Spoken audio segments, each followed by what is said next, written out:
Hey, how's it going?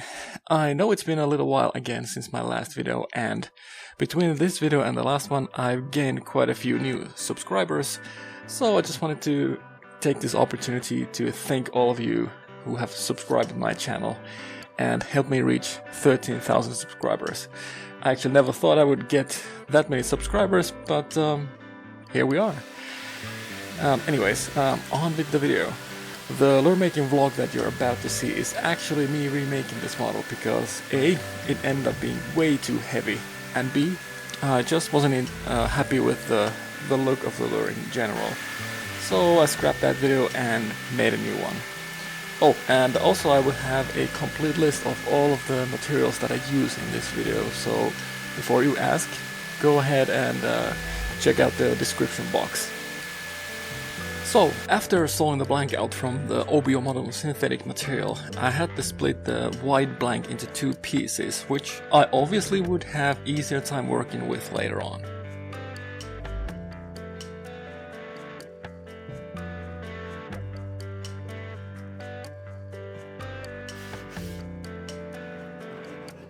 Once I had sanded and evened out the flanks of my new lure, I still had some evening out work to do on the profile. And the fastest way to do that was to use a rasp.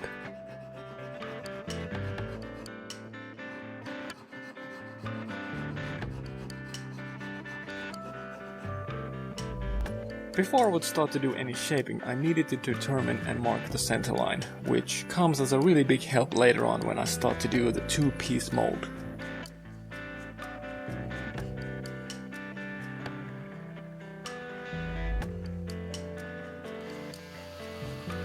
Also, before any actual shaping, I usually drill the eye sockets to help me align the stencil that I will use to mark the head details.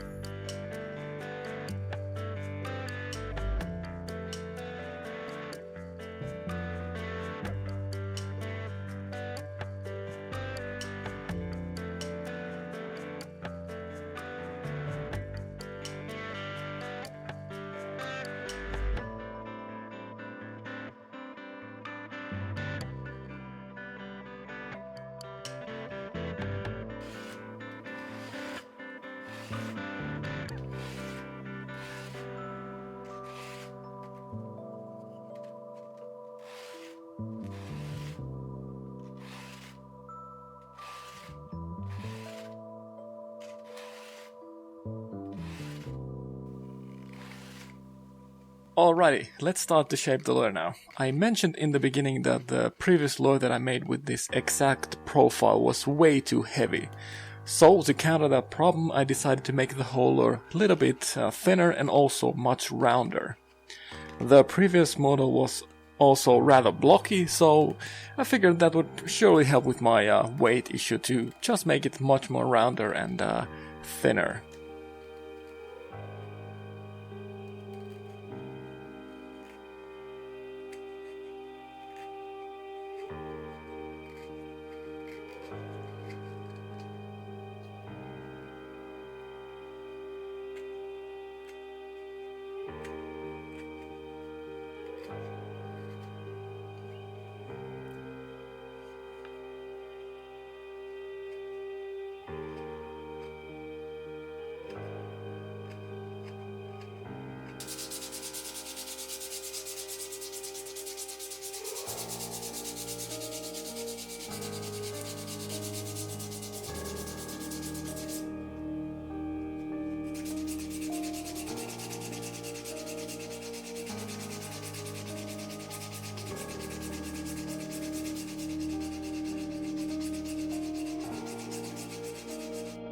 Now that I have the shape I wanted, I moved on to making the head details, and to help me do that I needed to cut some stencils to aid me get the both sides of the head as symmetrical as possible.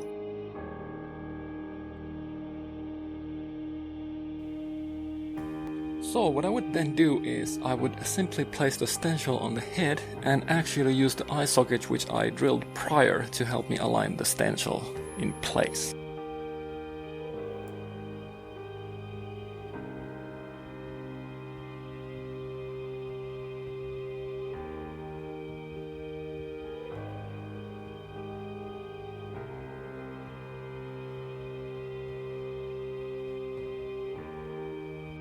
when I had drawn all of the head details, it was time again to whip out my my knife and start carving the head details, which is always fun and exciting to see a new lure come alive. Also, I got a new carving knife that I was eager to test out too, and see how it performs.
After finishing the head, I moved on to the fins, and I figured I would show you guys how I do that too, as it can be pretty tricky and fiddly, as there's not much room to work here.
Now that I have all the fins carved, it's time to move on to the scales, and if you have seen any of my other videos before, you know that before carving I need to make this grid pattern which I will then use to draw the scales.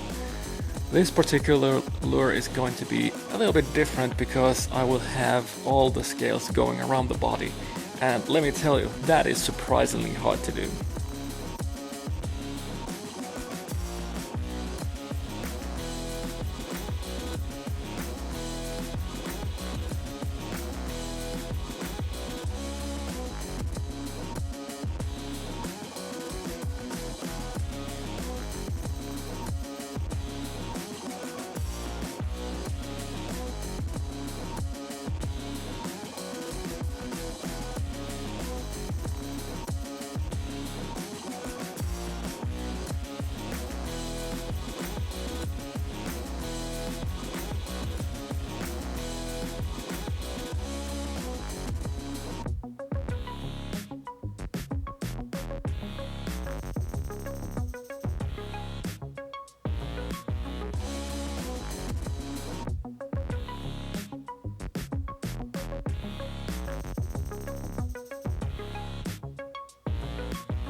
When I had drawn all of the scales, I basically did the same thing I did on the head and fin details.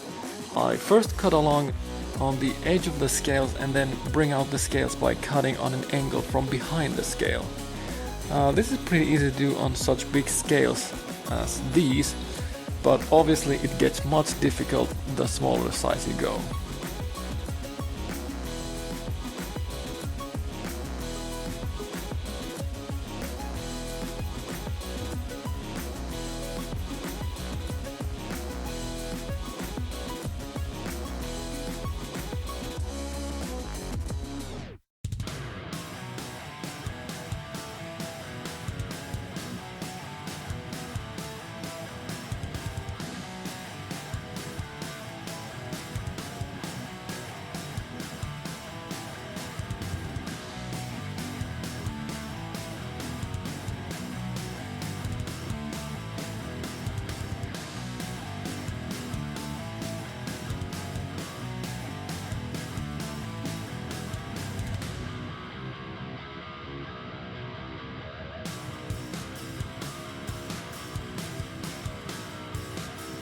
So once I got all of the scales carved, I figured the lure also needed a lateral line.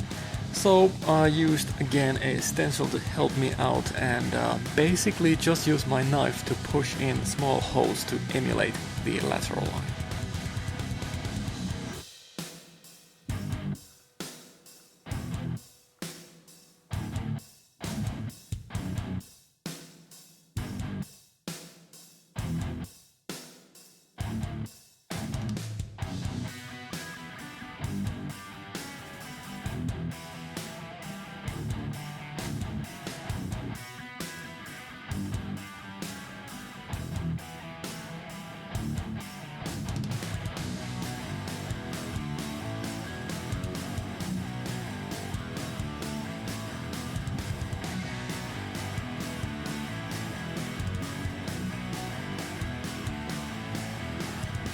For this lure I wanted to try and make the eyes seem that they were kind of popping out a little bit from the eye sockets.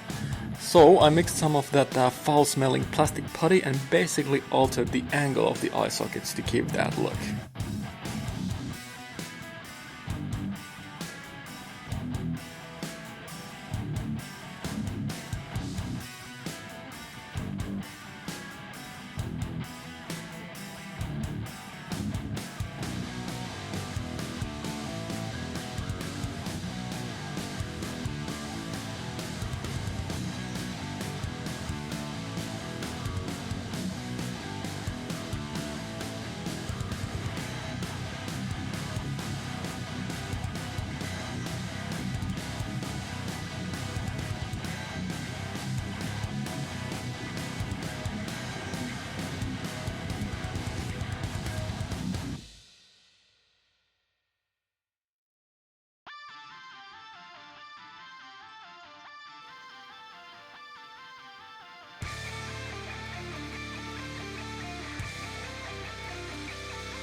Now that I had all of the cosmetic stuff sorted out, I still needed to drill some holes to accommodate the hook and line ties, which I bent from 1.2mm steel wire.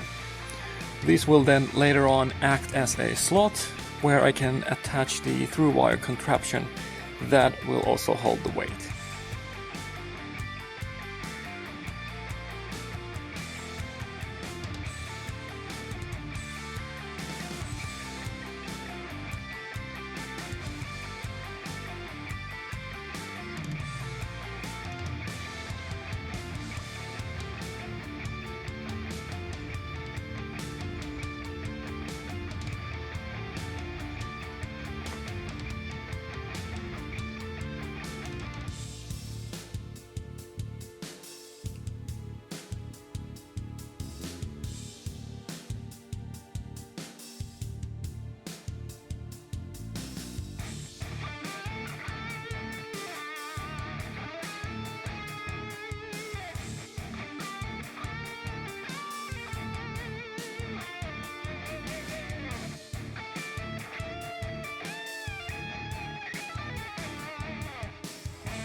The molding of this glide bait is a little tricky because of the scales, so I needed to put the whole lure on an angle so that I could have the pour hole on an optimal position for making sure that there won't be any air trapped when I pour the resin. Like on my previous build videos where I make a mold of any kind, I first poured a thin layer of Mold Max 30 on top of the Mold Master and let it sit there long enough for all of the bubbles to burst. And since I already made almost identical mold, I decided to actually add that mold into this one to basically help me save up on mold silicone. I figured, since this mold was so big, I could maybe just chop up the previous mold into big pieces to fill up the mold and leave enough space between all of the pieces and the mold master that the 250 grams of mold silicone that I had just mixed would then encapsulate the big chunks, and I would not have to go through the trouble of chopping up the filler silicone to small pieces.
For this mold I figured that it might be a good idea to maybe have some sort of backplate, since the whole thing is so big.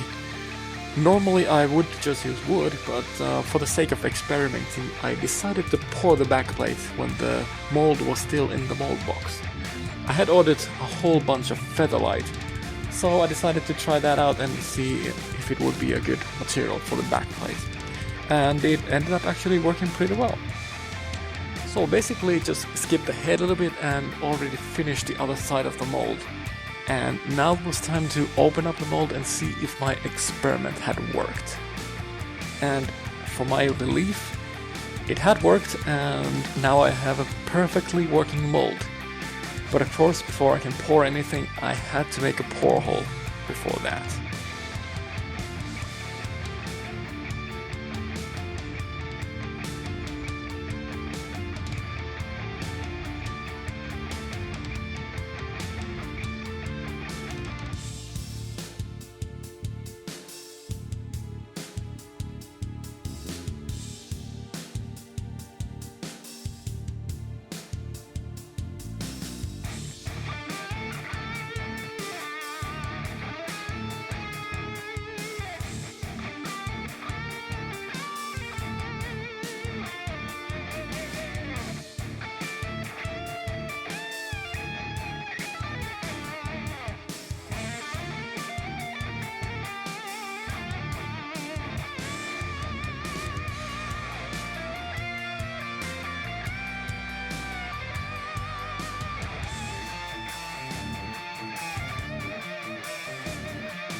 Before I can pour anything, I needed to make an internal weight system that holds the weight in predetermined spots, which I've tested out before with an unweighted blank. If you want to learn more about weighing a glide bait, I have a more in-depth video about that on my channel, so go ahead and check that out.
Once I had made a couple of blanks, it was time again to sling some paint and really make these things come alive.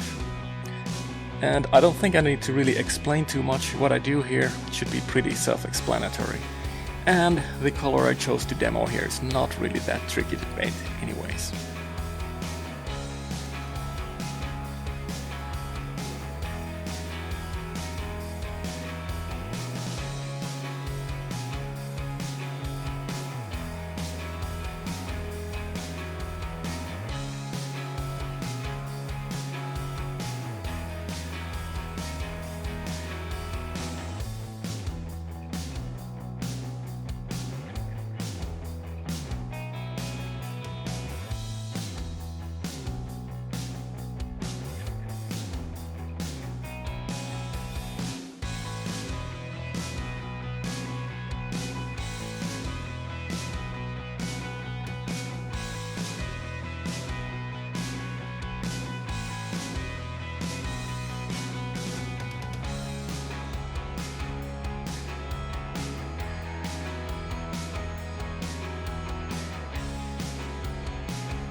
And like always, I decided to take my new lure out for a spin and show you guys how it works. And it seems to have a pretty decent glide. I'm very happy with the way this thing turned out. Anyways, thanks for checking out the video. I'll see you guys on the next one.